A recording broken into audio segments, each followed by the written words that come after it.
Why are our emotions so important in this time? Okay? We are spirit, soul, and body, and our soul is made up of our mind, will, and emotions.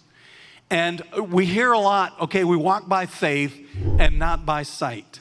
So many times people assume, okay, if we walk by faith and not by sight, okay, so walking by sight, do not walk by your feelings, do not follow your feelings. But if you take that thought and say, okay, feelings bad, no feelings good.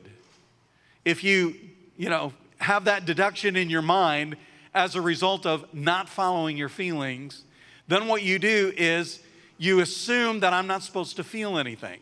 And that you're supposed to be like Mr. Spock on Star Trek. And you're not supposed to have any emotions. And when we read the Word, when we read Matthew, Mark, Luke, and John, we see Jesus that way. That no matter what was going on, he was emotionless. And nothing could be further from the truth. Jesus was not emotionless. Okay? I love the scripture verse that talks about, says, in that hour Jesus rejoiced and said, Lord, I thank you that you have hidden these things from the wise and prudent, and you've revealed them unto babes. That word rejoice, cameras, I'm moving. That word rejoice means this. So if you can picture Jesus with all that hair flipping around like he was going to explode, that's what that word means.